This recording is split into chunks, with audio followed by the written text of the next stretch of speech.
Season 2 just dropped of the worst roommate ever. Fine. If you haven't seen the first one, go catch up on that. But the first episode we're about to go in, if you don't know, you're gonna have to keep all your eyes on your best friend because these roommates get real crazy. I mean, if you have not seen this, it's on Netflix. Real documentaries, real stories, people getting arrested and unaliving and all type of crazy stuff. Check it out. We're gonna start with episode 1. Drop it. Man, listen, man. If you already seen it, you go ahead and skip forward to the end. But if you haven't seen it, a quick recap, man. It's about this white lady. She was a blonde named Rachel. She had a job. Long story short, back in 1995, she wasn't making enough money doing what she was doing. She met a friend named Janie, who was kind of also in the same situation, and to move it quickly, they had to become roommates back in 1995. Right. They was friends for 25 years. But when they first moved in, they actually just met. Well, when they first moved in, they actually just met, and Rachel was kind of like this bubbly personality, liked to go out, have fun, making a lot of friends, making a lot of guys friends, very social.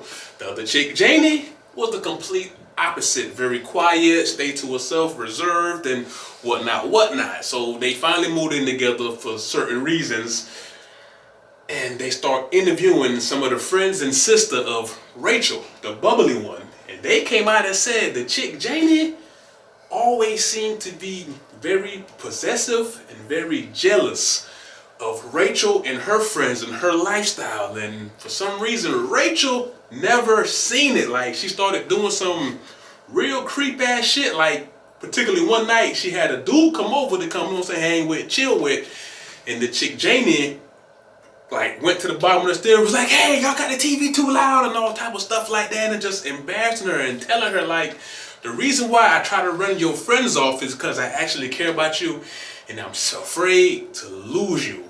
And that started going so far in on the jealousy and the possessiveness that Janie calling her name felt with Rachel, and it went on for years and years. So we're just gonna fast forward to when it was like 2005. It got worse and worse, but no, it was actually 2015. It was like 20 years later. Yeah. When Rachel had a son who was born with autism named Ryder. Ryder's, he ain't too far on the spectrum, but he does have some type of autism. But an awesome kid, right? Great kid. He's would be the type of kid that'd be hard not to really care about and involve your life if you got around him, because he has Rachel's personality, right? So the sad part is Janie, the best friend, really wanted Ryder for herself. How that even started was Rachel, somehow she used to be in the medic field. She was like a paramedic or something like that. Don't quote that. But she suffered a terrible herniated disc. Yeah, that's what she was. Paramedic. A paramedic. And she suffered a terrible herniated disc that pretty much left her somewhat paralyzed to where she could barely move. Then she actually needed the help to take care of Ryder.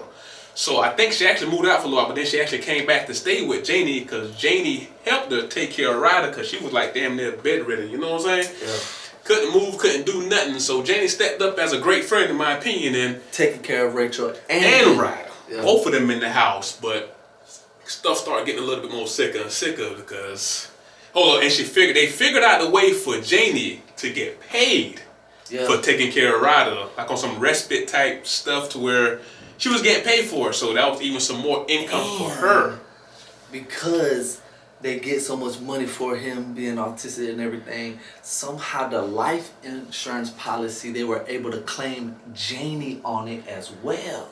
So if anything ever happened to Rachel, Janie would be taken care of like $500,000 or something like that. So Janie would get the money and she'll get Ryder because she was the main beneficiary. Rachel did this, made her the main beneficiary, so she will also get the kid as well. Yeah.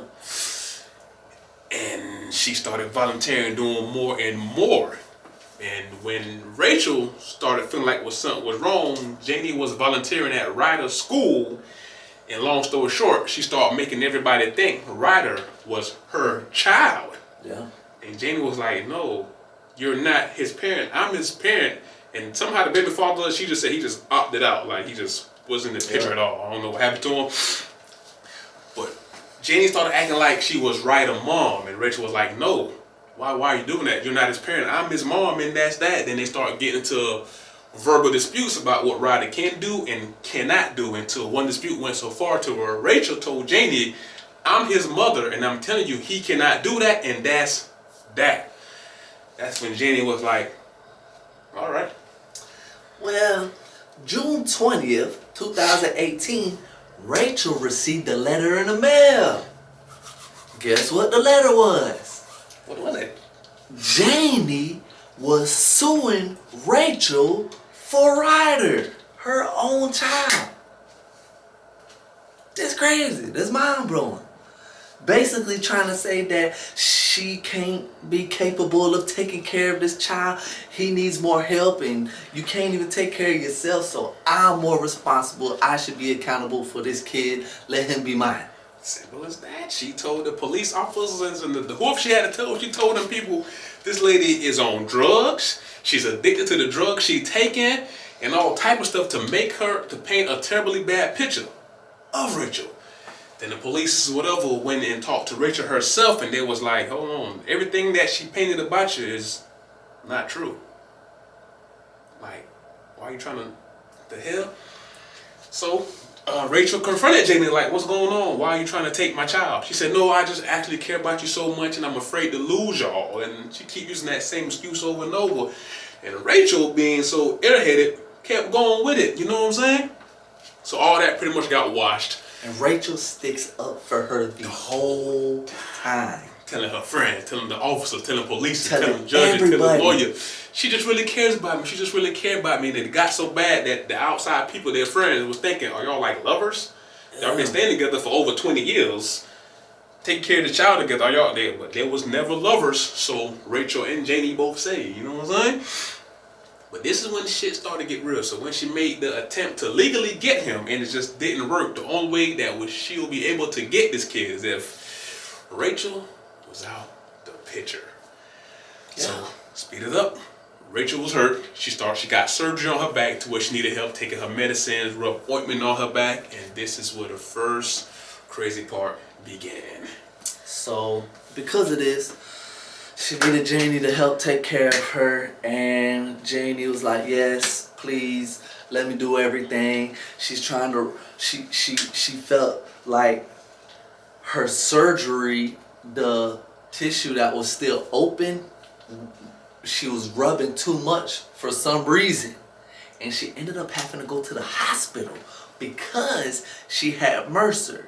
If you don't know what MRSA is, it's a terrible bacteria that causes infection, and when it gets like too strong, it turns into poison in your blood, and it can actually unalive you. Yes. And she's rubbing this stuff in her. This is the reason why she had to do it. Because when she had the surgery, she had an open wound right here. So Rachel herself couldn't physically reach it to put this prescribed ointment on. So Janie used to do it for her. But instead of putting just that ointment on her back, she was rubbing MRSA in that open wound. And Rachel was like, after a while, she started feeling that pain, and she was like, do my back look good? She said, oh, yeah, everything looked fine. Never telling her what's going on until the pain got so unbearable. She woke up in the hospital. Exactly what the doctor said to her. He said, listen, it looked so bad, it looked like cottage cheese. It's oozing out this open wound in your back, and it's not healing, and it's MRSA. It's sick. I seen it before in real life on someone, because when I was incarcerated, and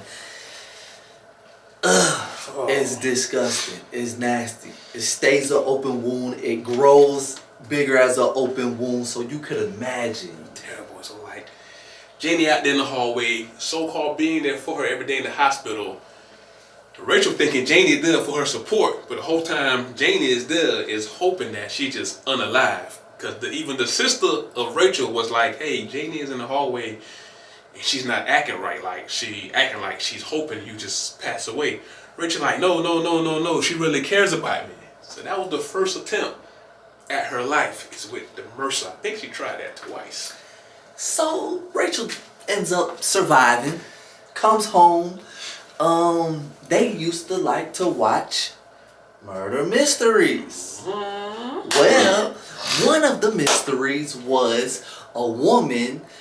I guess the man tried to inject insulin in them, and because Janie wasn't even paying attention, Rachel was the one that was saying that's actually a great idea if you was trying to unalive someone, because your body naturally produces insulin. So if you inject it in someone and your blood sugar goes too low, it can unalive you. And if they do an autopsy, all they can say is your blood sugar was just so low that you passed away. And guess who was over here on the couch sitting, taking every word in? Not one word went in and came out the other ear. It stayed in her brain. She got the assignment. She got the thought of how to take her out now without nobody knowing. She tried the MRSA didn't work. So the same lady went on what was called the dark web. The dark web. And started ordering insulin to the UPS, to US Post Service, and she'll pick it up, bring it back. And at this time, the chick Rachel, she is still on meds, and she used to have Janie help her to make sure she don't miss no meds, prescribe it to her, you know what I'm saying, boom, boom, boom. So Janie was in control of this lady medication. She ordered insulin, ketamine, what did she order? Xanax, a whole bunch of sedatives. So one particular night, she brought in some ketamine and some Xanax, and instead of giving Rachel her proper meds, she gave her these opioids that's going to put her to sleep and let her not feel a thing. So Rachel said she remembered taking the meds, and she said she remembered just waking up in the hospital feeling terrible because her blood glucose level had dropped down to the bare minimum of just surviving. I think it's normal to have like 100 whatever blood sugar range, and she was at like what, 14? 13. Bro, the doctor said the only way this could even happen is if you took insulin. This isn't even possible. Now, and the whole time, Janie just sitting there watching like, dang, I didn't get her. Speed it up. They send this lady home. She recovers. She get back well. They send her home within the next week. She did the same routine, took the meds, fell asleep, woke up again in the hospital for a second time. This time for 8 days straight, she's in there fighting for her life. And the doctors are baffled, like, how in the hell you keep coming in here for the same problem? How your blood sugar level keep dropping so low? What are you doing to yourself? When she got released the second time, she said she was eating scoops of sugar to make sure that when she go to sleep, she won't wake up in the hospital. What? Then a month later, guess what she did again? Janie gave her meds. Rachel took them, passed out, hit it with insulin shot. She woke up for a third time in the hospital. That's when the doctors was like, no. This isn't natural. This ain't natural. You're taking something. You're doing something. But the doctor's first thought was, you're trying to take yourself out. Well, that's her best friend became a doctor. One of her good friends became a doctor. So she was the one that was saying, like, she had to question her. Like, are you trying to do this to yourself? Like, what are you doing? Because what they're saying is saying that you have to be taking something for this to keep happening. This isn't natural. 3 times. So as a best friend with a doctor. One of hers. Okay, so that's how they found out, and that's who Dr. tipped Roberts something. And that's the ones who tipped off the police. Yeah. Was like, man, we need you to watch her to see what's going on. But matter of fact, once somebody suspicious of Rachel, her friend, she was not suspicious of Janie. She was suspicious of Janie. So that's when the police got involved. They told the police, hey man, something ain't right, blase. Also, Rachel had made her dad the main beneficiary of the kid. Once she got a little, just a little bit, you know what I'm saying, susceptible about Janie, she was like, okay, if I happen to be unalive because of my health, because not looking good, the kid gonna go to the dad, take Janie off of the beneficiary for the life insurance, the child, everything. So Janie wouldn't have gotten anything. And she was about to move out. Yo, yeah. And she said we was space apart. Yeah. And she said, just give me till, she was like, you could stay till December 25th and you could get out of here. Basically till Christmas. Just have Christmas with me and you could go. So I had to give her like 2 weeks left to make her plan go through. So when she was told that, police was already tipped off. So police started watching Janie and what she was doing. They found out that she was going on the dark web ordering stuff. And her last order, she ordered some Versa. Versa is MRSA on steroids. Yeah. It's 10 times more lethal. They called it a biological weapon. Wow. They were saying this is like some COVID-19 stuff because it can spread and start harming everybody. And she went on the dark web again to order this, but guess who she bought it from? The FBI. FBI. So they sent her a fake package. Yep. Through the mail. They sat there and watched this lady. When they go picked up this fake package, put it in her car, drove to her job, right to work, until the police pulled up on her. 2 FBI agents pulled up on her, was like, yo, did you just go to the postal office and pick up a package? She lied and said she told the truth and said yes, but then lied and said what she picked up. She say some coffee beans. Some coffee beans from somebody because she want to see she want to make some coffee. So the police say, listen, I'm gonna give you one more try. What did you just pick up? Okay, I was trying to make some alcohol. I got some biological stuff so I can make some alcohol. So I say, listen, I'm gonna ask you one more time. If you didn't know, the fermentation of alcohol is bacteria. It eats sugar and poops out alcohol. That sounds weird, but that's kind of what happens. It works.